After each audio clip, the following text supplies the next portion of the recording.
ഈ കഴിഞ്ഞ ദിവസം എൻ്റെ വളരെ അടുത്ത രണ്ട് സുഹൃത്തുക്കളുടെ മക്കൾ അവരെ വിട്ട് പിരിയുകയുണ്ടായി. കഴിഞ്ഞ ഖുതുബയിൽ നമ്മൾ കരളമാറ്റൽ ശസ്ത്രക്രിയയ്ക്ക് വേണ്ടി പ്രാർത്ഥിച്ച 10 വയസ്സുകാരൻ അവൻ അള്ളാഹുവിൻ്റെ വിധിക്ക് കീഴ്പ്പെട്ടതിൻ്റെ തൊട്ടടുത്ത ദിവസം രാവിലെ സുബഹി സ്വല്ലൊക്കെ കഴിഞ്ഞ് വന്ന് വാപ്പാക്കൊരു ചായയൊക്കെ ഉണ്ടാക്കി കൊടുത്ത് ദീനീ രംഗത്ത് വളരെ സജീവമായി നിൽക്കുന്ന ഒരു 10-17 വയസ്സ് മാത്രം പ്രായമുള്ള കുട്ടി, അവനും പെട്ടെന്ന് തലച്ചോറിൽ രക്തം വാർന്ന് മരണപ്പെടുന്ന ഒരു സാഹചര്യമുണ്ടായി. അല്ലാഹു സുബ്ഹാനഹു വ തആല ആ 2 മക്കൾക്കും സ്വർഗം കൊടുക്കട്ടെ. അതിലൂടെ അവരുടെ മാതാപിതാക്കൾക്കും അല്ലാഹു സുബ്ഹാനഹു വ തആല സ്വർഗം സമ്മാനിക്കട്ടെ. അത് നമുക്കും അതിന് സാക്ഷിയായവർക്കുമൊക്കെ പാഠമായി മാറുമാറാകട്ടെ. അപ്പോൾ ഞാൻ അതിലൊരു കുടുംബത്തെ സന്ദർശിച്ചപ്പോൾ ഞാൻ അദ്ദേഹത്തിൻ്റെ കാതിൽ ചോദിച്ചു, നിങ്ങൾക്ക് ഒരു കുട്ടി മരിച്ചാൽ ഒരാൾ ചെയ്യേണ്ട കാര്യം, തൻ്റെ മകൻ മരിച്ചാൽ അല്ലെങ്കിൽ മകൾ മരിച്ചാൽ ഒരു വ്യക്തി ചെയ്യേണ്ട കാര്യം അൽഹംദുലില്ലാഹ് ഇന്നാ ലില്ലാഹി വ ഇന്നാ ഇലൈഹി റാജിഊൻ എന്ന് ചൊല്ലലാണ്. അങ്ങനെ ചൊല്ലുന്നൊരു വ്യക്തിക്ക് അല്ലാഹു സുബ്ഹാനഹു വ തആല ബൈത്തുൽ ഹംദ് കൊടുക്കും, സ്വർഗത്തിൽ ഒരു വീട് സമ്മാനമായി കൊടുക്കും എന്ന ഹദീസിലുണ്ട്. അപ്പോൾ ഞാൻ അദ്ദേഹത്തെ സാധാരണ അങ്ങനെ ഉണ്ടാകുമ്പോൾ എവിടെ പോയാലും നമ്മൾ അന്വേഷിക്കും.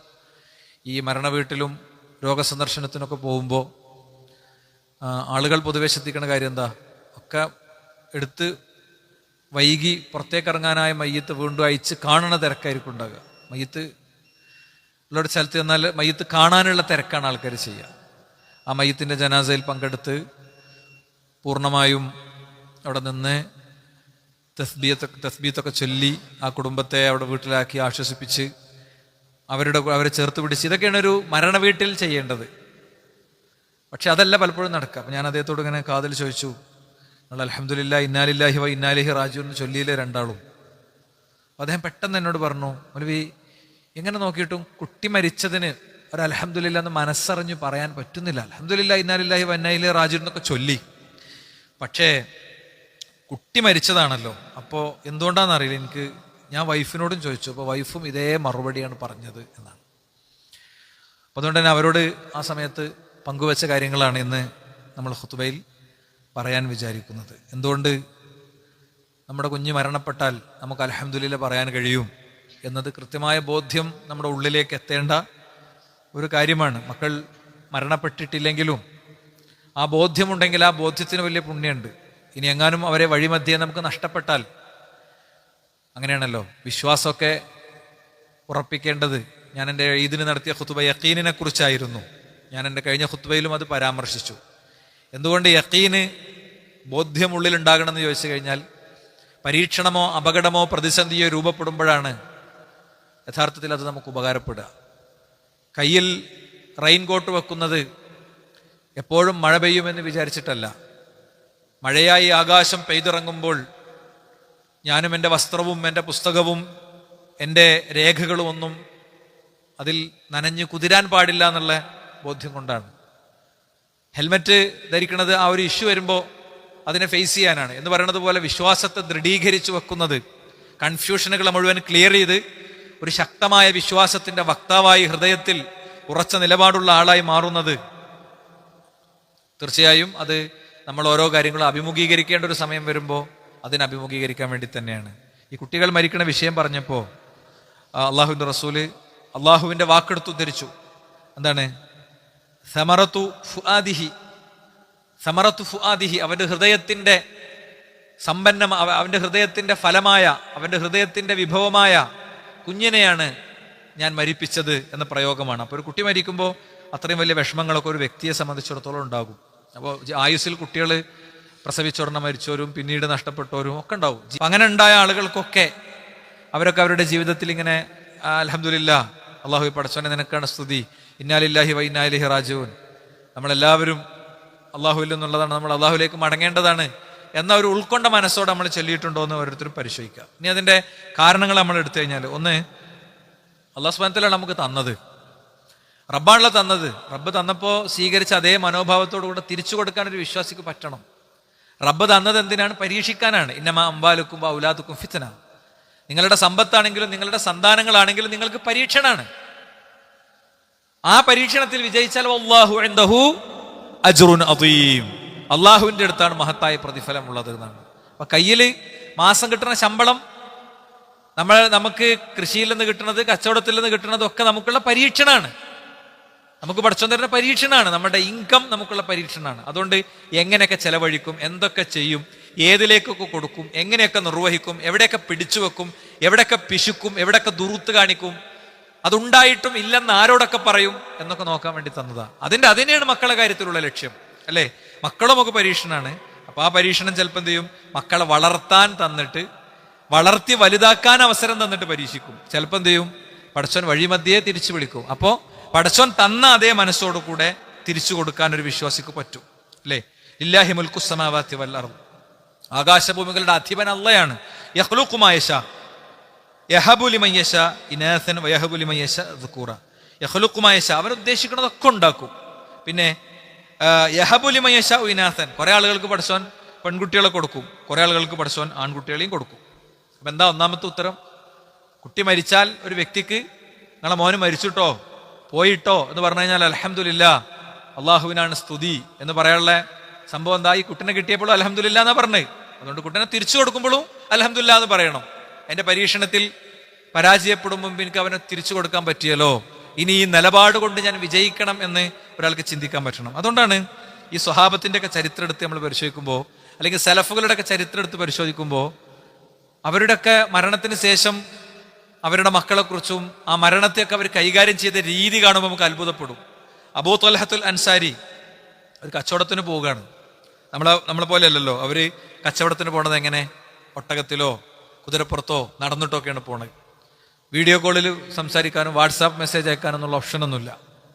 കുറേ ദിവസങ്ങൾക്ക് ശേഷം പോകുമ്പോൾ മകന് കലശലായ രോഗം ഉണ്ടായിരുന്നു. കുട്ടിയുടെ രോഗചികിത്സയും വീടും കുടുംബമൊക്കെ പോറ്റണമെങ്കിൽ അധ്വാനിക്കാൻ പോകണം. അപ്പോൾ പോകുമ്പോൾ ഭാര്യ യാത്രയാക്കി. തിരിച്ച് അദ്ദേഹം കുറേ മണിക്കൂറുകൾക്ക് ശേഷം വീട്ടിൽ തിരിച്ചെത്തുമ്പോൾ ഉമ്മുസ്ലൈമിനോട് ചോദിച്ചു, ഉമ്മുസ്ലൈം എന്താ മോൻ്റെ വിശേഷം എന്ന് ചോദിച്ചു. അപ്പൊ പറഞ്ഞു, നല്ല ഉഷാറാണ്, അവൻ ഏറ്റവും ഉഷാറിലേക്ക് എത്തിയിട്ടുണ്ട് എന്ന് പറഞ്ഞു. ഏറ്റവും ഉഷാറിലേക്ക് എത്തിയിട്ടുണ്ട് എന്ന് പറഞ്ഞു. അങ്ങനെ അദ്ദേഹത്തിന് ഭക്ഷണമൊക്കെ വിളമ്പി കൊടുത്തു. അദ്ദേഹം ഭക്ഷണമൊക്കെ വിശദമായി കഴിച്ചു. ഭാര്യ കൂടെ ഇരുന്നു, സന്തോഷിപ്പിച്ചു. രണ്ടുപേരും ശാരീരിക ബന്ധത്തിൽ ഏർപ്പെട്ടു. ഒക്കെ കഴിഞ്ഞതിന്റെ ശേഷം ഉമ്മുസ്ലൈം ചോദിക്കുകയാണ്, യാ അബാ ത്വൽഹ, അബൂ ത്വൽഹ എന്ന് വിളിക്കുകയാണ്. ത്വൽഹയുടെ വാപ്പാന്നാണ് അറബ്സ് അങ്ങനെ വിളിക്കുക. അറബ്സ് മോന്റെ പേരിലേക്ക് ചേർത്തിട്ടാണ് വിളിക്കുക. യാ അബാ ത്വൽഹ, അബൂ ത്വൽഹ, അറഅയ്ത ലൗ അന്ന ഖൗമൻ അആറു ആരിയതഹും അഹ്ല ബൈത്തിൻ ഫതലബു ആരിയതഹും അലഹും അയ്യംനഉഹും. ഭർത്താവിനെ ഇരുത്തി കൗൺസിലിംഗ് ചെയ്യാണ് ഭാര്യ. എന്താ? അറഅയ്ത ലൗ അന്ന ഖൗമൻ അആറു ആരിയതഹും അഹ്ല ബൈത്തിൻ, ഒരു വീട്ടുകാര് അല്ലെങ്കിൽ ഒരു വിഭാഗം ആളുകൾ ഒരാൾക്ക് എന്തെങ്കിലുമൊക്കെ കടം കൊടുത്തിട്ടുണ്ടെങ്കിൽ, അല്ലെങ്കിൽ എന്തെങ്കിലും ഒരു കാര്യം കൊടുത്തേൽപ്പിച്ചിട്ടുണ്ടെങ്കിൽ, ആ കൊടുത്തേൽപ്പിച്ച കാര്യം തിരിച്ചു ചോദിച്ചാൽ അത് കൊടുക്കണ്ടേ? അപ്പൊ അബൂ ത്വൽഹ പറഞ്ഞു, ആ കൊടുക്കണം. എങ്കിൽ ഫഹ്തസിബ് ബിഇബ്നിക്, നിങ്ങളുടെ കുട്ടിയുടെ കാര്യത്തിൽ നിങ്ങൾ അള്ളാഹുവോട് പ്രതിഫലം ആഗ്രഹിക്കുക. നമ്മളെ മോൻ മരിച്ചിട്ടുണ്ട്, മോൻ പോയിട്ടുണ്ട്, അള്ളാഹു തന്നതാണ്, അള്ളാഹു ഇത് തിരിച്ചെടുത്തിട്ടുണ്ട്. അള്ളാഹു ഒരാളെടുത്ത് നമ്മളൊരാളെടുത്ത് ഉപയോഗിക്കാൻ കൊടുത്തൊരു സാധനം അയാൾ തിരിച്ചു വെച്ചാൽ നമ്മൾ കൊടുക്കണം. അതിൽ പരാതിപ്പെടാൻ പാടുണ്ടോ? അല്ല. ഭർത്താവിനെ നല്ല കൺവിൻസ് ചെയ്തതിന്റെ ശേഷം, ഭർത്താവുമായിട്ടുള്ള ശാരീരിക ബന്ധമൊക്കെ കഴിഞ്ഞതിന്റെ ശേഷം, ഭക്ഷണമൊക്കെ കൊടുത്തതിന്റെ ശേഷം, എല്ലാം റിലാക്സ് ചെയ്യിച്ചതിന്റെ ശേഷം പറയാം. അപ്പൊ അബൂ ത്വൽഹ പക്ഷേ അതേ സെൻസിൽ അത് എടുക്കാൻ പറ്റില്ല. അബൂ ത്വൽഹ കുപിതനായി. അദ്ദേഹം ഭാര്യനെ തല്ലാനും ചവിട്ടാനൊന്നും പോയില്ല. ദീനാണ് അവർക്കൊക്കെ. അവർ പ്രവാചകന്റെ അടുത്ത് പോയി, ഇവനോട് പരാതി പറഞ്ഞു, എന്റെ മുസ്ലിം എന്നോട് എങ്ങനെയാണ് നബിയെ ചെയ്തത്? അള്ളാഹുവിന്റെ റസൂൽ പറഞ്ഞു, നിങ്ങൾക്ക് അള്ളാഹു നിങ്ങൾ ഇന്ന് നടത്തിയ ശാരീരിക ബന്ധത്തിൽ അടക്കം ബർക്കത്ത് ചെയ്യട്ടെ. അള്ളാഹ് എന്താ ചെയ്തറിയോ? 9 കുട്ടികളെ കൊടുത്തു. ഒരു കുഞ്ഞിനെ നഷ്ടപ്പെട്ടപ്പോൾ അതിലെടുത്ത ദീനി സ്റ്റാൻഡിന് 9 ഹാഫിളീങ്ങളെ കൊടുത്തു, 9 ആലിമീങ്ങളെ കൊടുത്തു, 9 ദാഇമാരെ കൊടുത്തു, ലോകം പേരെടുത്തു പറയുന്ന മക്കളെ കൊടുത്തു. ഒരുപാട് പാഠങ്ങൾ ഈ ചരിത്രം പകരുന്നുണ്ട്. ഒരു വെള്ളിയാഴ്ച മലയാളത്തിൽ ഖുത്ബ പറയുന്ന പള്ളിയിലിരുന്ന് പകുതി കേട്ടും പകുതി കേൾക്കാതെയും ഫുള്ള് കേട്ടും ഫുള്ള് ഉൾക്കൊള്ളാതെയൊക്കെ പോകുമ്പോഴും എന്തെങ്കിലും ഒരു വെളിച്ചം ഒക്കെ കിട്ടാനുണ്ട് സഹോദരങ്ങളെ.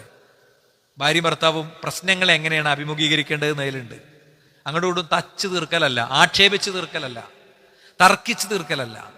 ഭാര്യ പറഞ്ഞാൽ അങ്ങനെ കേൾക്കണ്ട, അങ്ങനെ ഉണ്ടല്ലോ പഴമക്കാരുടെ ശൈലിയാണ്. ഇങ്ങനെ പറയാ, ഞാൻ അങ്ങനെ കേൾക്കുക, എന്തേ കേട്ടു. അവർക്കിടയിൽ കൺഫ്യൂഷൻ ഉണ്ടായിരുന്നു. വന്ന ഉടനെ മരണവാർത്ത പറയേണ്ടതില്ലായിരുന്നോ എന്നുള്ളത്. അത് പരിഹരിക്കാൻ ഒരു നബിന്റെ അടുത്തേക്ക് പോയി അല്ലേ? ഇസ്ലാമിലെ ഭാര്യ ഭർത്തൃബന്ധത്തിൽ ഭർത്താവിന് ഡോമിനൻസ്, ഭർത്താവിന് എന്താണ്, ഖവ്വാമാണ് ഭർത്താവ്. റിജാലു ഖവ്വാമുന അലൻ നിസാ, പുരുഷൻ സ്ത്രീയെക്കാളും കൂടുതൽ ഉത്തരവാദിത്തങ്ങളുള്ള ഒരാളാണെന്ന് പറഞ്ഞത് എന്തിലാണ്? ഭാര്യനെ നേരെ നോക്കി നടത്തണില്ലാണ്. അഭിപ്രായം കേൾക്കണിലും സ്വീകരിക്കണിലൊന്നും അല്ല. മനസ്സിലായില്ലേ? അഭിപ്രായം കേൾക്കണിലും സ്വീകരിക്കണിലൊന്നും അല്ല. ഭാര്യന്റെ അടുത്ത് നല്ല നിർദ്ദേശങ്ങൾ ഉണ്ടെങ്കിൽ ആ നിർദ്ദേശം കേൾക്കാൻ പാടില്ല എന്നൊന്നുമില്ല. പ്രവാചകൻ സല്ലല്ലാഹു അലൈഹി വസല്ലം വലിയ പ്രതിസന്ധിപ്പെട്ട ഒരു ദിവസം സുൽഹ് ഹുദൈബിയ സന്ധി കഴിഞ്ഞ് മടങ്ങാൻ നിൽക്കുമ്പോ അവിടെ അറുത്തു കൊടുക്കണം. ആരും അറക്കണില്ല. നബി പറഞ്ഞിട്ട് ആരും അറക്കണില്ല. നബിയെ എന്തിനാ നബിയെ ഇപ്പോഴും ഇവരോട് കുനിഞ്ഞു നിൽക്കേണ്ട കാര്യം എന്താണ്? നിങ്ങൾ പറഞ്ഞാൽ ഞങ്ങൾ തീരുമാനമാക്കി തരൂല വരെ. നമ്മൾ പഴയ ടീമൊന്നല്ല, നമ്മുടെ അടുത്ത ആളുണ്ട്, അർത്ഥമുണ്ട്, സംഘമുണ്ട്, സൈന്യമുണ്ട്. എന്തിനാ നബി ഇവർക്ക് ഇങ്ങനെ? ഉമർ ഇബ്നു ഖത്താബ് റളിയല്ലാഹു അൻഹു ചോദിച്ചു. നേരെ ഉമ്മുസലമന്റെ നബിന്റെ കൂടെ ആ യാത്രയിലുണ്ടായിരുന്നത് ഉമ്മുസലമ ബീവിയാണ്. നബിനെക്കാളും വയസ്സുണ്ട്, നബിനെക്കാളും വലിയ പ്രായമുണ്ട്. നബി കല്യാണം കഴിച്ച നബിന്റെ ഭാര്യയാണ്. മുസ്ലിമ ആരും ഞാൻ പറഞ്ഞ കേൾക്കണില്ല കേട്ടോ. ഒരു അയ്ബും തോന്നിയില്ല. മുസ്ലിമ ബീവി നബിനോട് പറഞ്ഞു, നബിയെ നിങ്ങൾ മുടി മുറിക്ക, എന്നിട്ടാണ് വിതരണം ചെയ്യുക. നിങ്ങൾ മുറിച്ചു എന്ന് പറഞ്ഞാൽ എല്ലാവരും മുറിക്കും. കാണിച്ചു കൊടുക്കും നബിയെ, പറഞ്ഞാൽ പോരാ. നബി മുറിച്ചു, മുടിയാണ് വിതരണം ചെയ്തു. എല്ലാവരും ഓർത്തു ഖലാസ്. അപ്പൊ ആയത്തിറങ്ങി, ഇന്നാ ഫതഹ്നാക ഫതഹൻ മുബീന. വലിയൊരു വിജയമാണ്. നിങ്ങൾക്ക് അപ്പൊ മനസ്സിലാവില്ല, വലിയൊരു വിജയമാണ് നിങ്ങൾക്ക് വന്നിട്ടുള്ളത്. കുറച്ച് കഴിയുമ്പോൾ നിങ്ങൾക്ക് മനസ്സിലാവും. ഞാൻ അത് പറഞ്ഞത് എന്തിനാന്ന് വെച്ച് കഴിഞ്ഞാൽ, മുസ്ലിമും പ്രവാചകനും തമ്മിലുള്ള ഈ സംഭാഷണത്തിനിടയിൽ കുട്ടി മരിക്കുമ്പോൾ എടുക്കേണ്ട സ്റ്റാൻഡ് മാത്രമൊന്നുമല്ല. കുഞ്ഞിനെ നഷ്ടപ്പെട്ടിട്ട് മാറാകെ മാന്തി കീറി ആകെ നിലവിളിച്ച് അല്ലേ, എന്തിനേ പഠിച്ചോനേ എന്നോട് ഇത് ചെയ്തു എന്നല്ല ചോദിച്ചേ. ഭർത്താവിനെ അത്രയും നല്ല വൃത്തിക്ക് സ്വീകരിച്ചു. അതിന്റെ കാര്യം എന്താ? ഞാൻ പറഞ്ഞ ഒന്നാമത്തെ പോയിന്റാണ് എന്റെ കാര്യം. ഇത് പടച്ചോൻ തന്നതാണ്. പടച്ചോന് ഇഷ്ടം ഉണ്ടാകുമ്പോൾ തിരിച്ചെടുക്കാം. എനിക്കുള്ളതൊക്കെ റബ്ബ് തന്നതാണ്. എന്റെ ഏത് സ്വിച്ചും വേണമെങ്കിൽ പടച്ചോൻ എപ്പോഴും ഓഫാക്കാം. ഓക്സിജൻ ശരീരത്തിൽ ഓരോ മിനിറ്റിലും ഉണ്ടാവുക എന്നുള്ളത് പടച്ചോൻ തന്നൊരു സാധനം. പടച്ചോൻ ആ സ്വിച്ച് ഓഫ് ആക്കിയാൽ ഇപ്പുറത്തൊരു സിലിണ്ടറിന്റെ കൊണ്ടുവന്ന് വെക്കുന്നുണ്ട്, അതിനൊരു ട്യൂബ് ഇട്ടിട്ട് കൊടുക്ക് ഫിറ്റ് ചെയ്ത് തരും.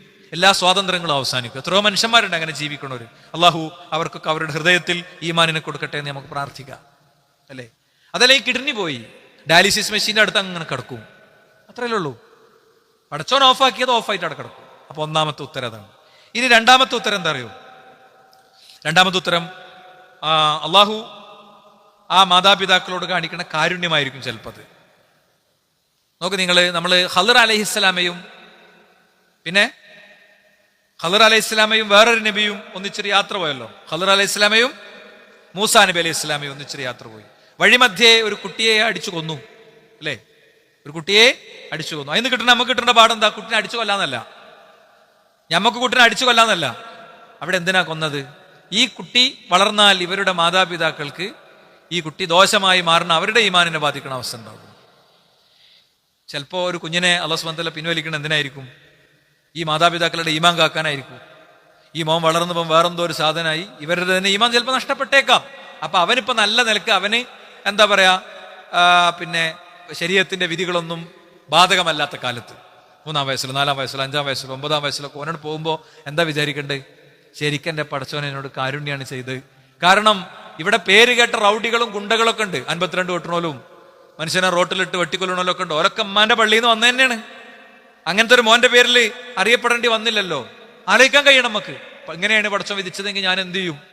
അപ്പൊ മനസ്സിന് സമാധാനം ഉണ്ടാവും, കാരുണ്യം ഉണ്ടാകും അല്ലേ? പലപ്പോഴും ഈ അള്ളാഹുവിന്റെ വിധിയിൽ പല നന്മകളും ഉണ്ടാകും. ആ നന്മകളൊന്നും ഒരുപക്ഷെ നമ്മളെ സംബന്ധിച്ചിടത്തോളം നമുക്ക് മനസ്സിലായിക്കൊള്ളണം എന്നില്ല. അള്ളാഹുവിന്റെ വിധിയിൽ ചില വലിയ നന്മകൾ ഉണ്ടാകും. ഇപ്പോൾ മുസ്ലിമിന്റെയും അബൂ ത്വൽഹന്റെയും സംഭവത്തിൽ തന്നെ ആ കുഞ്ഞു മരിച്ചാൽ ഞങ്ങൾക്ക് 9 ഹാഫിളീങ്ങളായ കുട്ടികളെ പടച്ചോൻ തരും എന്നവർ വിധിച്ചിട്ടില്ലല്ലോ. അല്ലാഹു സുബ്ഹാനഹു വ തആല പിന്നീട് അവർക്ക് കൊടുത്തതാണ്. അപ്പൊ അള്ളാഹുവിന്റെ ഏത് വിധിയിലും പിന്നീട് ഇങ്ങനെ ആലോചിക്കുമ്പോൾ, ഇപ്പൊ കരളൊക്കെ മാറ്റിവെച്ച്, ഞാൻ ആ കുടുംബത്തോട് പറഞ്ഞു, കരളൊക്കെ മാറ്റിവെച്ച് ജീവിതത്തിൽ ഒരിക്കൽ പോലും വിചാരിക്കാത്തൊരു കാര്യത്തിൽ അയാൾ നിന്നു. കരഞ്ഞ് തന്റെ കുഞ്ഞിനു വേണ്ടി അയാള് ജനങ്ങളോട് പണം അഭ്യർത്ഥിച്ചു. അത് ഞാൻ പറഞ്ഞപ്പോ അയാളുടെ മുഖം, അയാളുടെ ഭാര്യയും കണ്ണമർത്തി ചിമ്മി. ആ കുഞ്ഞ് നഷ്ടപ്പെട്ടതിലേറെ വേദന ജനങ്ങൾക്ക് മുന്നിൽ എന്റെ കുഞ്ഞിന് നിങ്ങൾ പൈസ തരണം എന്ന് പറഞ്ഞ് നിന്നപ്പോഴുണ്ടായതുപോലെ എനിക്ക് ഫീൽ ചെയ്തു. ചാരിറ്റി നടത്തുന്ന, സോഷ്യൽ വെൽഫെയർ പ്രവർത്തനങ്ങൾ നടത്തണ ഒക്കെ നല്ല തന്നെ. നിങ്ങൾക്ക് തോന്നുന്നുണ്ട് സഹോദരന്മാരെ? അങ്ങനെ അയാൾ ഇങ്ങനെ വന്ന് നിന്ന് കരഞ്ഞാലേ നിങ്ങൾ പൈസ കൊടുക്കുള്ളൂ, നമ്മൾ പൈസ കൊടുക്കുള്ളൂ. ചാരിറ്റിയുടെ ഈ രീതികളൊക്കെ തിരുത്തണം. അങ്ങനെ ഒരാളുടെ വയറിങ്ങനെ തുറന്ന് കാണിച്ച് അവിടെയുള്ള ട്യൂബൊക്കെ കൂടെ കാണിച്ചാലേ പൈസ കൊടുക്കുള്ളൂ എങ്കിൽ അങ്ങനെ കൊടുക്കണ പൈസക്ക് കൂലി കിട്ടുന്നതിനെ കുറിച്ച് നല്ലോണം ആലോചിച്ചോളി. ഈ പറയുന്ന പൈസ, ആ കൊടുക്കണ പൈസ, അതിനുള്ള നമ്മൾ കണ്ടു കഴിഞ്ഞു. ട്യൂബും അയാളുടെ അവയവവും അയാളുടെ ദാരിദ്ര്യം കഷ്ടപ്പാടൊക്കെ കണ്ടു കഴിഞ്ഞല്ലോ. എനിക്ക് എൻ്റെ ആത്മസുഹൃത്തിന്റെ കാര്യത്തിൽ തോന്നിയത് എന്താ അറിയോ? ഞാനിങ്ങനെ എപ്പോഴോ ഒന്ന് പരാമർശിച്ചു പോയി സംഭാഷണത്തിനിടയിൽ. നിങ്ങൾക്ക് ആ ഒരു ക്യാമറക്ക് മുന്നിലേക്ക് നിൽക്കേണ്ടി വന്നു എന്ന് ഞാൻ പറഞ്ഞപ്പോ ഈ ഭാര്യയും ഭർത്താവും, ഞങ്ങൾ 3 ആൾ മാത്രമുള്ള റൂമിൽ 2 ആളും കണ്ണമർത്തി ചിമ്മി. ആത്മാഭിമാനത്തിനേറ്റ ഒരടിയാണത്. പറഞ്ഞു, കുട്ടിക്ക് വേണ്ടി നാട് മുഴുവൻ ഇളകി വന്നപ്പോ എല്ലാവരും കൂടി എന്നോട് ആവശ്യപ്പെടുമ്പോൾ ഞാൻ എന്ത് ചെയ്യും? ഞാൻ പറഞ്ഞാൽ കുഴപ്പമില്ലല്ലോ, അങ്ങനെ ചെയ്യുന്നതിന് എന്താ പ്രശ്നം? ഒരു വിഷയമല്ല. പക്ഷെ ഞാൻ അവരോട് പറഞ്ഞു കൊടുത്തു, ഇതിലിപ്പോ നമുക്ക് ചിലപ്പോൾ ഒന്നും ബോധ്യപ്പെടില്ല. അസാ അൻ തക്റഹു ശൈഅൻ വഹുവ ഖൈറുൻ ലക്കും. നിങ്ങൾക്ക് ദോശ എന്ന് വിചാരിക്കുന്ന ചില കാര്യങ്ങൾ നിങ്ങൾക്ക് ഖൈറായിരിക്കും. വഅസാ അൻ തുഹിബ്ബു ശൈഅൻ, നിങ്ങൾക്ക് ഇഷ്ടപ്പെട്ട ചില കാര്യങ്ങൾ അത് നിങ്ങൾക്ക് ദോഷമായിരിക്കും. ഈ കുഞ്ഞിന്റെ കരളൊക്കെ മാറ്റി വെച്ചു. പിന്നെ ആ ട്രീറ്റ്മെന്റും ചികിത്സയും മുന്നോട്ട് പോകാൻ എത്ര പൈസ വേണം സഹോദരന്മാരെ? പിന്നെയും പരീക്ഷണങ്ങൾ ഇങ്ങനെ വരികയാണ്. ഓരോ ബില്ലിംഗ് കൗണ്ടറിൽ ഇങ്ങനെ പോയി നിൽക്കേണ്ടി വരുമ്പോൾ എവിടുന്ന് ഉണ്ടാക്കുന്നത്? ആത്മാഭിമാനത്തെ നിരന്തരം പണയം വെച്ച്. അപ്പോ ഇപ്പൊ എന്താ ചെയ്ത്? ഇപ്പൊ പടച്ചോൻ അവനെ പിൻവലിച്ചു. ഹലസ്. ആ സഹോദരി പറഞ്ഞു, അവന്റെ എളാപ്പയാണ് ഈ കരൾ കൊടുക്കണത്.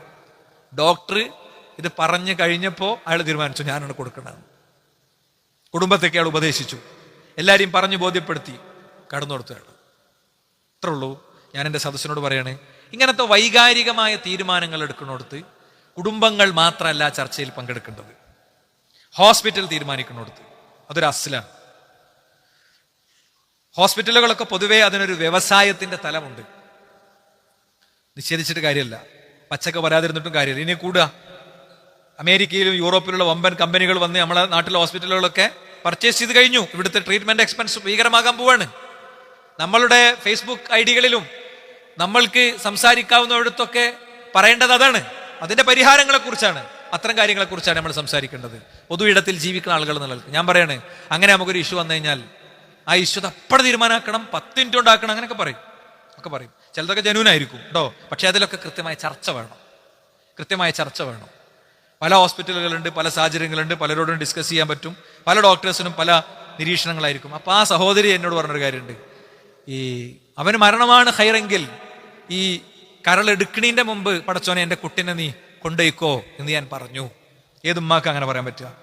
വലിയ സംഭവമല്ലേ അത്? അപ്പൊ ഞാൻ പറയണത്, ചില ഖൈറുകൾ ഉണ്ടാവും. കുട്ടീനെ അങ്ങനെ നഷ്ടപ്പെടൽ ചിലപ്പോൾ ഭയങ്കര ഖൈറായിരിക്കും. ഒരു ചികിത്സക്ക് പോലും അവസരം കിട്ടാതെ കുട്ടിയാണ് പോയി, ഭയങ്കര സങ്കടം ഉണ്ടാവും. ഒരു സങ്കടമല്ലേ? കാരണം എന്താ അറിയോ, ഈ ക്യാമറന്റെ ഒക്കെ മുന്നിൽ നിന്ന് നാട്ടുകാരുടെ മുഴുവൻ മുന്നിൽ അഭിമാനങ്ങളെ പണയം വെച്ച് കണ്ടൊരവസ്ഥ പഠിച്ചോ തന്നില്ല. അത്രേ ഉള്ളൂ. എന്തായാലും ഖൈറുണ്ടാകും. നമ്മൾ എങ്ങനെ ചിന്തിച്ചാലും അതിലൊക്കെ ചില ഖൈറുകൾ നമുക്ക് കാണാൻ പറ്റും. ഇനി 5-ാമത്തെ കാര്യം എന്താ അറിയോ? 4-ാമത്തെ കാര്യം എന്താ അറിയോ? അൽഹംദുലില്ലാ എന്ന് പറയല് വലിയൊരു ഇബാദത്താണ്. അജബല്ലി അംരിൽ മുഅ്മിനിന്റെ കാര്യം മഹാ അത്ഭുതമാണ്. ഇന്ന അംറഹു കുല്ലുഹു ലഹു ഖൈർ, അവന്റെ എല്ലാ കാര്യങ്ങളും അവന് ഖൈറാണ്. അവന് സന്തോഷം വന്ന ശക്കറ ഫകാന ഖൈറൻ ലഹു, അള്ളാഹുവിനെ അവൻ സ്തുതിക്കും, അല്ലേ? അവൻ അള്ളാഹുവിനോട് നന്ദി പറയും, അപ്പൊ അവന് ഖൈറാണ്. വൈന അസ്വബഹു ദർറ സബറ, അവന് ബുദ്ധിമുട്ടുകൾ വന്നാൽ എന്ത് ചെയ്യും? അവൻ ക്ഷമിക്കും, അപ്പോഴും അവന് ഖൈറാണ്. അതുകൊണ്ട് എന്താണെങ്കിലും അതൊക്കെ അവന് ഖൈറായി മാറുന്ന ഒരു സാഹചര്യമേ ഉണ്ടാവുകയുള്ളൂ എന്നാണ്. നോക്ക് നിങ്ങൾ, നമ്മൾ ഈ മഹാരഥന്മാരായ പണ്ഡിതന്മാരുടെ വരികളൊക്കെ ഇങ്ങനെ എടുത്ത് പരിശോധിക്കുമ്പോൾ കാണുന്ന കുറേ കൗലുകളുണ്ട്, അവരുടെ മനോഹരമായ കൗലുകളുണ്ട്. മഹാനായ ഇമാം ശുറൈഹ് റഹിമഹുല്ല അദ്ദേഹം പറയാണ്, എന്നെ സംബന്ധിച്ചിടത്തോളം എനിക്ക് ജീവിതത്തിൽ എന്തെങ്കിലുമൊക്കെ പരീക്ഷണങ്ങൾ വന്നാൽ ഇന്നീല തുസീബുനി അൽ മുസീബ, എനിക്ക് ചില മുസീബത്തൊക്കെ വരും. കുട്ടി മരിച്ചു, അല്ലെങ്കിൽ എനിക്ക് ക്യാൻസർ ആണെന്ന് അറിഞ്ഞു, അല്ലെങ്കിൽ എൻ്റെ ക്രിയാറ്റിന്റെ അളവ് കൂടി, അല്ലെങ്കിൽ ഞാനിങ്ങനെ പണിതുരത്തുന്ന വീട് എന്താ അതിന്റെ വാർപ്പ് കെട്ടാൻ പറ്റിയില്ല, 2-3 മഴ കൊണ്ട് അതിന്റെ ചുമര് ഇടിഞ്ഞു വീണു, അല്ലെങ്കിൽ ഞാനും എൻ്റെ കുട്ടികളും മക്കളൊക്കെ ഒന്നിച്ചുറങ്ങേണ്ടതിന് പകരം ഞാനിങ്ങനെ ഒരു പ്രവാസിയായി 10-12 ആളുടെ റൂമിൽ എല്ലാം കടിച്ചമർത്തി സഹിച്ച് ജീവിക്കുകയാണ്, അല്ലെങ്കിൽ എൻ്റെ ജോലി നഷ്ടപ്പെട്ട് ഞാൻ എന്താണെന്നുള്ളല്ലാത്ത അവസ്ഥയിൽ നിൽക്കുകയാണ്. അതാണ് മുസീബത്ത്, അല്ലേ? അങ്ങനെ മുസീബത്ത് ബാധിച്ചാൽ കേട്ടോളൂ നിങ്ങൾ, 4 തവണ ഞാൻ അള്ളാഹുവിനെ സ്തുതിക്കും. അൽഹംദുലില്ലാ എന്ന് ഞാൻ 4 വട്ടം പറയും. ഒന്നെന്തിനാ? അഹ്മദുഹു ഇദാ ലം തകുൻ അഅ്ലം, ഇതെല്ലാവരും വലുത് തന്നില്ലല്ലോ, ജോലി പോയിട്ടില്ലേ ഉള്ളൂ, ജോലി ചെയ്യാനുള്ള കഴിവുണ്ടല്ലോ. ക്യാൻസർ ഉണ്ടെന്ന് മനസ്സിലാകാതെ ഇങ്ങനെ 4th സ്റ്റേജിൽ എത്തിയിരുന്നെങ്കിലോ? ഏത് കിട്ടിയാലും ആ കിട്ടിയിലൊരു അൽഹംദുലില്ലാഹ് വകുപ്പുണ്ട്. ഏത് കിട്ടിയാലും ആ കിട്ടിയതിലൊരു അൽഹംദുലില്ലാഹ് വകുപ്പുണ്ട്. ഇനിയോ വഹ്മദു ഇദാ റസഖനി അസ്സബ്റ അലൈഹ, എനിക്ക് ക്ഷമിക്കാൻ പറ്റി, ഉടനെ തൂങ്ങി മരിക്കാന്ന് തോന്നിയില്ല, അല്ലെങ്കിൽ ബ്ലേഡ് വെച്ചില്ല, അല്ലെങ്കിൽ പടച്ചോനെ ചീത്ത പറഞ്ഞില്ല. അങ്ങനെയൊക്കെ ഞാൻ ഇബാദത്ത് ചെയ്തിട്ടും പടച്ചോനെ നീ എന്നോട് ഇങ്ങനെയാണല്ലോ ചെയ്തതെന്ന് ചിന്തിച്ചില്ല, അല്ലേ? ഇനി വഹ്മദു ഇദാ വഫഖനി ഇസ്തിർജ, എനിക്ക് ക്രിയാറ്റിൻ കൂടുതലാണെന്ന് അറിഞ്ഞപ്പോൾ തന്നെ ഇന്നാ ലില്ലാഹി വ ഇന്നാ ഇലൈഹി റാജിഊൻ. അതിനാണ് ഇസ്തിർജ എന്ന് പറയുന്നത്. മരിച്ചാൽ ചൊല്ലാനുള്ളതല്ലേ, മരിച്ചാൽ മാത്രം ചൊല്ലാനുള്ളതല്ല കേട്ടോ. അവിടെ വണ്ടി ആക്സിഡന്റ് ആയി, ഇന്നാ ലില്ലാഹി വ ഇന്നാ ഇലൈഹി റാജിഊൻ. എനിക്ക് ഇസ്തിർജാവ് ഓർമ്മ വന്നു, അപ്പോഴും ഞാൻ അൽഹംദുലില്ലാഹ് പറയും, എനിക്ക് ഇന്നാലില്ല ചൊല്ലാൻ പറ്റുമല്ലോ. അങ്ങനത്തെ ഒരു വിശ്വാസം എനിക്കുണ്ടല്ലോ. അതായത് നമ്മളെ ശരിക്ക് ടെസ്റ്റ് ചെയ്യണത് എവിടെയാണ്? നമ്മളാ വണ്ടി കണ്ട് ഇടിച്ചിട്ട് നമ്മളെന്തോ ഒരു പ്രത്യേക അവസ്ഥയിലേക്ക് അവിടെ നമ്മൾ അല്ലാ എന്ന് വിളിക്കുവോ? അതാ വിഷയം. നോർമലി അല്ലാ എന്ന് വിളിക്കാൻ പണിയൊന്നുമില്ല കേട്ടോ. നമ്മളൊരു കനാലിക്കട മറിയാണ്, 5 ആളുള്ള വണ്ടി ഒരു കനാലിക്ക് ഇങ്ങനെ പോണ പോക്ക്, അല്ലെങ്കിൽ ഫ്ലൈറ്റ് ഇങ്ങനെ ഉണ്ട് താഴത്തേക്ക് വരികയാണ്. മംഗലാപുരത്ത് ഫ്ലൈറ്റ് ദുരന്തം ഉണ്ടായ ദുരന്തത്തിൽ രക്ഷപ്പെട്ടു 2 ആൾ. അതിൽ ഒരാള്, ഞാനൊരു കണ്ണൂരിലൊരു പരിപാടിക്ക് വന്നപ്പോൾ ബസ് സ്റ്റോപ്പിൽ അദ്ദേഹം എന്നെ കാത്തിരിക്കുന്നുണ്ട്. അപ്പം പരിചയപ്പെട്ടു, അങ്ങനായി. അപ്പം ഇയാളെ പേര് കേട്ടപ്പോൾ ഞാൻ ചോദിച്ചു, നിങ്ങളല്ലേ ചോദിച്ചാന്ന് പറഞ്ഞു. അപ്പം എനിക്ക് സത്യം പറഞ്ഞു കഴിഞ്ഞാൽ ഒരുപാട് പാഠം ഒരു 2 കിലോമീറ്റർ യാത്രക്കിടയിൽ കിട്ടി. ഞാനത് നിങ്ങൾ പറഞ്ഞു തരുമായിരുന്നു. മൊബൈൽ പറഞ്ഞു, ഫ്ലൈറ്റ് ഞാൻ എന്ത് ചെയ്തെന്ന് വെച്ച് കഴിഞ്ഞാൽ ഈ മറ്റേ വിൻഡോൻ്റെ അടുത്തായിരുന്നു ഞാൻ എടുത്ത് ചാടി, മരത്തിൻ്റെയും കൊമ്പിൻ്റെയും ഒക്കെ അടിയിൽ കൂടെ ഞാനിങ്ങനെ താഴോട്ട് വരികയാണ്. വീണോട്ടനെ ഞാൻ അൽഹംദുലില്ലാഹ് എന്ന് പറഞ്ഞു. എനിക്ക് ഇറങ്ങി ഓടണം എന്ന് തോന്നി, ഞാൻ ഓടി. കുറേ ദൂരം ഞാൻ ഓടിയപ്പോൾ പെട്ടെന്ന് ഒരു പൊട്ടൽ കേട്ടു. ഞാൻ ആ പൊട്ടൽ പ്രതീക്ഷിച്ചിരുന്നു. ഞാൻ നേരെ ഫോൺ എടുത്ത് ഭാര്യനെ വിളിച്ചിട്ട്, ഞാൻ ദുരന്തത്തിലൊക്കെ പെട്ടിട്ടുണ്ട്, എനിക്കൊന്നും പറ്റിയിട്ടില്ല. പത്രക്കാരനോട് ചോദിച്ചു എന്താ പറയുള്ളത്, അതിനോട് പറഞ്ഞ മറുപടി എന്താ അറിയോ?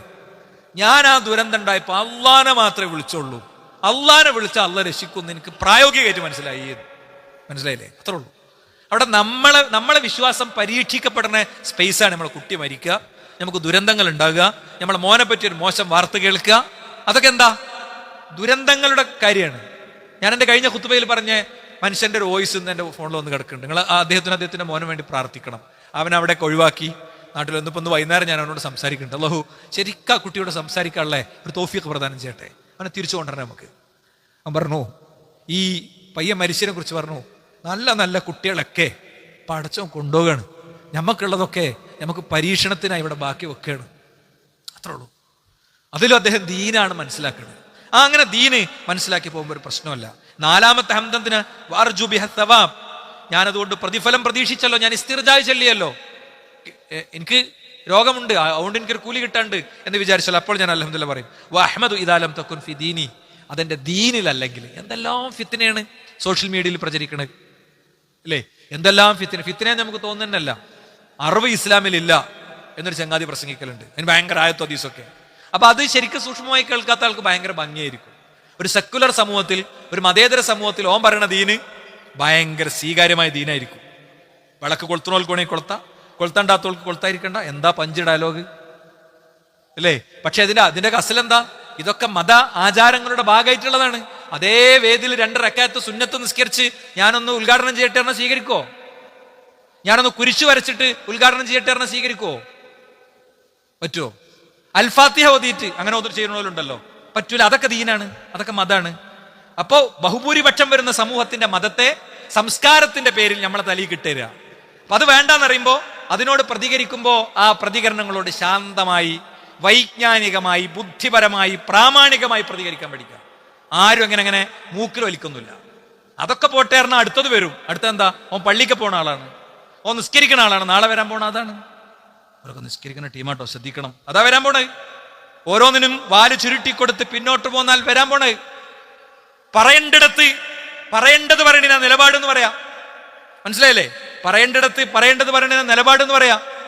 അത് പാർട്ടിന്റെ പേരിൽ അതിനോട് കോംപ്രമൈസ് ആക്കാൻ പറ്റൂല. ഒരാൾ ചെയ്യും, വേറൊരാൾ ചെയ്യൂല, രണ്ടുകൂട്ടരുണ്ടായിക്കോട്ടെ എന്നാണ്. എന്താണ് ഇതേ പാർട്ടിയുടെ ഒക്കെ മുൻഗാമികൾ ഇത്തരം വിഷയങ്ങളിലൊക്കെ ചെയ്തത്? അവരെന്ത് ധീരമായ സ്റ്റാൻഡ് എടുത്തത്? അതിന്റെ കാരണം എന്താ? ആ കാരണം പറഞ്ഞു പോണം. അത് രാഷ്ട്രീയമല്ല, അത് ദീനുണ്ട്. മതനേതൃത്വം രാഷ്ട്രീയത്തിലല്ല, മതനേതൃത്വം അതിലുള്ള ദീനിലെ ഇടപെടുന്നത്. രാഷ്ട്രീയത്തിന്റെ രീതിക്കനുസരിച്ച് പോണീന് കുഴപ്പമൊന്നുമില്ല. പറ്റാത്തത് വന്നാൽ പറയുന്നുള്ളൂ, വേറെ കുഴപ്പമൊന്നുമില്ല കേട്ടോ. മഹാനായ ശൈഖുൽ ഇസ്ലാം ഇബ്നു തൈമിയ്യ റഹിമഹുല്ലാഹ് പറഞ്ഞു, മുസീബത്തുൻ തുഖ്ബിലു ബിക അലല്ലാഹി ഖൈറുൻ ലക മിൻ നിഅമത്തിൻ തുൻസീക ദിക്റല്ലാഹ്. വല്ലാത്തൊന്നത് അതാ മറ്റൊന്ന്. അൽഹംദുലില്ലാഹ് പറയാനുള്ള പ്രചോദനം മറ്റൊന്ന് അതാണ്. മുസീബത്തുൻ തുഖ്ബിലു ബിക അലല്ലാഹ്, നിനക്കൊരു ദുരന്തം വന്നിട്ട് എനിക്ക് പടച്ചോൻ എങ്ങനെ സ്ഥിരമായിട്ട് ഓർമ്മ വരികയാണ്. അതാണ് ഖൈറുൻ ലക മിൻ നിഅമത്തിൻ തുൻസിക ദിക്റല്ലാഹ്. അള്ളാഹുവിന്റെ ദിക്ർ തന്നെ മറപ്പിക്കുന്ന അനുഗ്രഹം നിനക്ക് വരുന്നില്ലാറ നല്ലത്. പൊടി പൊടിച്ച ബിസിനസ്, ലക്ഷങ്ങൾ അക്കൗണ്ടിലേക്ക് കയറുക.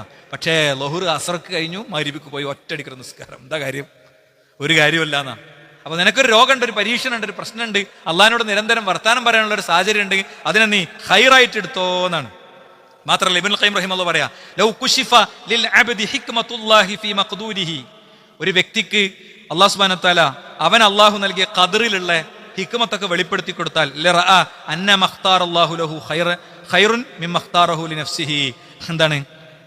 ഒരു അള്ളാഹു തന്റെ അടിമക്ക് വിധിച്ച കാര്യങ്ങളിലെ ഹിക്മത്ത് മനസ്സിലാക്കി കൊടുത്താൽ താൻ സ്വന്തം ഇഷ്ടപ്രകാരം തെരഞ്ഞെടുക്കുന്നതിനേക്കാൾ അള്ളാഹു തെരഞ്ഞെടുക്കണം എനിക്ക് നല്ലതെന്ന് മനസ്സിലാകുമെന്ന്. അതിപ്പോൾ നമുക്കൊക്കെ ജീവിതത്തിൽ വന്ന എന്ത് ദുരന്തങ്ങൾ എടുത്തോളൂ. നമ്മളമ്മ പെട്ടെന്ന് മരിച്ചു, നമുക്ക് ഭയങ്കര സങ്കടം അല്ലേ? അമ്മ ഇങ്ങനെ 25 കൊല്ലം നമ്മളിങ്ങനെ ഡിപ്പെൻഡ് ചെയ്ത് കടന്ന് മരിക്കേണ്ടി വന്ന സുഹൃത്തുക്കളെ, ചിലപ്പോഴൊക്കെ അമ്മാന്റെ മനസ്സിലുണ്ടാകും എന്ത്, ഞാൻ ഓനെ എങ്ങനെ നോക്കിയതാ, എന്നിട്ട് എൻ്റെ കുട്ടിയേക്ക് ഇപ്പൊ എനിക്ക് ഇത്രയൊക്കെ മക്കളുണ്ടായിട്ട് ആര് കുഞ്ഞ വേണ്ട നോക്കി കഴിഞ്ഞു, ഖലാസ്. എന്താ സംശയമുള്ളത്? അപ്പൊ അത്രേ ഉള്ളൂ. അതുകൊണ്ട് നമ്മൾ കാര്യങ്ങളെ ശരിയായ രീതിയിൽ മനസ്സിലാക്കാൻ ശ്രമിക്കുക. അള്ളാഹു നമ്മളൊന്ന് ചെയ്യും. അൽഹംദുലില്ലാഹി വസ്സലാത്തു വസ്സലാമു അലാ റസൂലില്ലാഹി വഅലാ ആലിഹി വസഹ്ബിഹി അജ്മഈൻ. അമ്മാ ബഅദ്. ഈ കുട്ടികളെ നഷ്ടപ്പെട്ടാൽ ഉള്ള അങ്ങനത്തെ അസ്ലുകൾ അതൊക്കെ ഉൾക്കൊണ്ട് തഖ്വയുള്ളവരായി ജീവിക്കാൻ അള്ളാഹു നമ്മൾ അനുഗ്രഹിക്കട്ടെ. അങ്ങനെ ഒരു വ്യക്തിക്ക്, അതിലൂടെ ഒരു വ്യക്തിക്ക് കിട്ടുന്ന മറ്റൊരു നേട്ടം എന്താ അറിയോ? അതാണ് സ്വബറാക്കിയ സ്വർഗം കിട്ടും. നമ്മളെ കുട്ടികളെ നമ്മളെ കബറിങ്ങ വന്ന് നമുക്ക് വേണ്ടി പ്രാർത്ഥിച്ച് വലതും സ്വാലിഹും യദ്ഉലഹു നമുക്ക് വേണ്ടി പ്രാർത്ഥിക്കണ ഒരു മോനുണ്ടാണെന്ന് നമ്മളെ ആഗ്രഹം അല്ലേ? എന്നാലും നമ്മളെ സ്വർഗവാതിൽക്കൽ കാത്തു നിൽക്കും. നമ്മൾ ദീനനുസരിച്ച് ജീവിക്കുന്നവരാണെങ്കിൽ അവന്റെ ശുപാർശ നമുക്ക് ബൈത്തുൽ ഹംദക്ക് കടക്കാം. അത്രേ ഉള്ളൂ. എന്ത് സിമ്പിളാ വിഷയം മനസ്സിലാക്കി വെക്കാൻ. അപ്പൊ അതിങ്ങനെ ആഗ്രഹിച്ചും പ്രതീക്ഷിച്ചും മുന്നോട്ട് പോകുക എന്നുള്ളതാണ് നമ്മുടെ അടുത്ത് ഉണ്ടാവേണ്ടത്.